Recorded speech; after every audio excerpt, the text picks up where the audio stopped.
Dingin. Dingin, itu yang dirasakan Monica saat ini. Tubuhnya hampir membeku karena aksi gila si kembar yang menyiramnya dengan air es. Kenapa kalian ikut campur, ha? Ini masalahku dengan perempuan jalang itu. Anak haram itu tidak berhak menikmati hidupnya, teriak Monica. Keluargaku hancur karena keluarga Sena, maka kalian juga harus merasakan hal yang sama, sialan, teriak Monica yang telah menyimpan begitu lama dendam di dalam hatinya terhadap keluarga Sena. Di masa lalu terjadi perebutan warisan antara Papa Monica dengan Tuan Sena.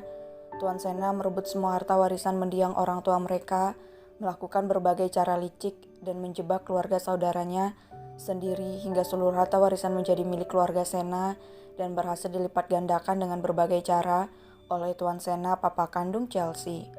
Perebutan warisan itu menyebabkan runtuhnya keluarga Monica. Kedua orang tuanya meninggal dalam sebuah kecelakaan yang direncanakan oleh Tuan Sena, namun tak ada bukti dan Monica tahu hal itu sebab dia mendengar pembicaraan Tuan Sena sebelumnya.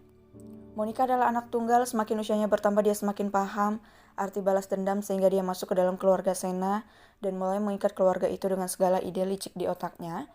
Entah kecelakaan di masa lalu benar akibat ulah Tuan Sena atau tidak, sebab kata-kata wanita itu tak bisa dipercaya.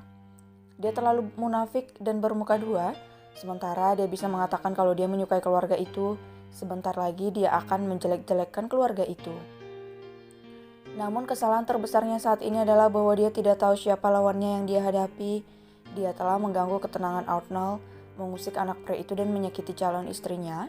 Maka Arnold bisa dipastikan tidak akan tinggal diam dengan semua kejadian ini. Sebenarnya dia dengan sengaja melepaskan tangan Chelsea saat di dalam ruangan tadi, agar memudahkan mereka mengeksekusi Monica dan membawanya tanpa ketahuan oleh siapapun. Monica tidak akan dibunuh tetapi dia akan dibuat sakit, merasakan penghinaan sama persis seperti yang dia lakukan terhadap Edward dan Chelsea.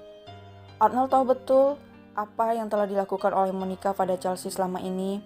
Wanita tak beradab itu sejak kecil selalu mengusik ketenangan Chelsea, mengejeknya bahkan menyuruh orang-orang untuk membuli Chelsea saat gadis itu duduk di bangku kuliah dan masih dengan penampilan lamanya.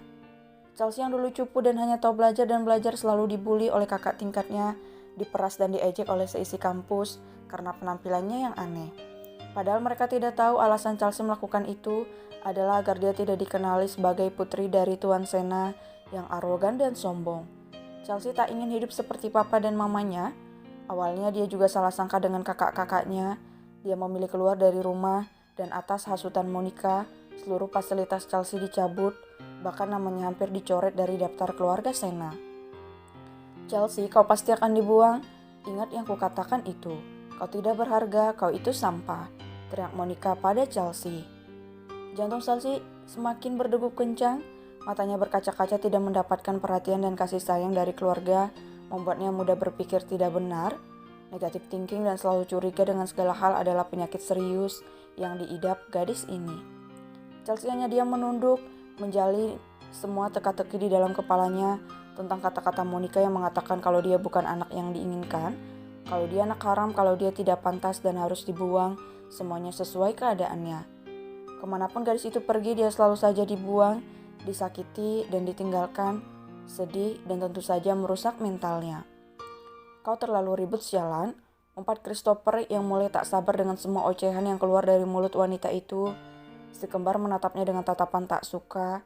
Di belakang mereka sudah berjajar beberapa anak buah yang berjaga kalau-kalau wanita itu lari.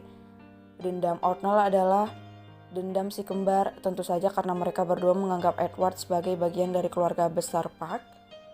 Wanita itu bergetar kedinginan, pakaiannya yang minim membuat tubuhnya semakin kedinginan. Dia bergetar kedinginan sambil menatap mereka dan berusaha bangkit berdiri. Gerep.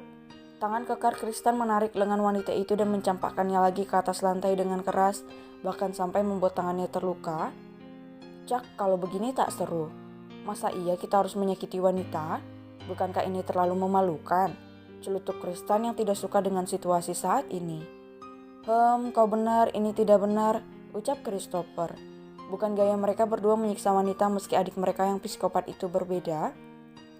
Nia, lebih baik kami menyerahkan wanita ini pada gigolo nomor 25. Mana mau kami mengotori tangan kami menyiksa wanita lemah ini. Celutuk Christopher yang kini sedang menutup mulut wanita itu dengan plester hitam. Astaga, apa kalian yakin menyerahkan dia pada gigolo gila itu? Dia pasti akan dihabisi, ucap Arnold sambil menatap kedua kakaknya. Dia menopang tubuh Chelsea yang jadi diam setelah kejadian tadi. Lebih baik? Si Topper benar. Sangat tidak keren kalau kita menghabisi seorang wanita meski dia layak untuk itu, ucap Kristen seraya melirik Monica yang menggeliat di atas lantai dengan tubuh yang dililit lakban hitam dari ujung kaki sampai bahunya. Benar juga, ya sudah aku setuju. Dia harus mendapat balasan yang setimpal, dia mungkin akan bertemu dengan si gila itu di sana. Seringai Arnold. Maksudmu sih? Aku paham. Kalau begitu ayo pulang kak, biar anak buah yang mengurusnya, ucap Arnold. Oke. Jawab si kembar serentak. Jadilah tubuh Monica dibalut dalam lilitan lem hitam dan dibiarkan di atas lantai menunggu para anak buah datang dan mengeksekusi perempuan gila itu. Monica meronta-ronta ingin lepas dari sana, namun apa daya badannya sudah dililit dengan lakban hitam oleh si kembar psiko itu. Bersyukur mereka tidak menguliti tubuhnya di tempat itu. Tubuh wanita itu diseret bagai barang rongsokan, diseret ke dalam mobil dan dihempaskan begitu saja seperti karung beras. Monica meronta, matanya mengeluarkan cairan bening yang wanita itu menangis. Menangis bukan karena menyesal tetapi karena semua rencananya gagal. Dia seharusnya menyusun lebih banyak rencana. Bagaimana bisa dia kecolongan tentang siapa pria yang akan dijodohkan dengan Chelsea. Sialan, lagi-lagi dia beruntung mendapatkan orang terkaya di negeri ini. Seharusnya yang ada di posisi itu aku bukan Chelsea. Sial. Kenapa semuanya hancur berantakan? Ini semua karena mereka ikut campur. Harusnya aku menyingkirkan seluruh keluarga ini lebih cepat. Sialan, batin wanita itu berteriak. Menyesali dirinya terlambat bereaksi, padahal tubuhnya sudah dia serahkan sebagai tumbal untuk makanan penjinak bagi Tuan Sena. Aib yang memalukan, apa Tuan Sena masih pantas disebut sebagai seorang ayah, sedangkan ia tidur dengan anak saudara kandungnya sendiri. Kutukan apa yang akan datang pada pria gila itu dan juga pada perempuan ular itu menyeramkan. Terlalu memalukan untuk menceritakannya, terlalu menjijikan untuk dibicarakan, sama-sama manusia munafik yang bersembunyi di balik topeng arogansi mereka. Akankah Nyonya Maya kuat menghadapi semua kenyataan itu?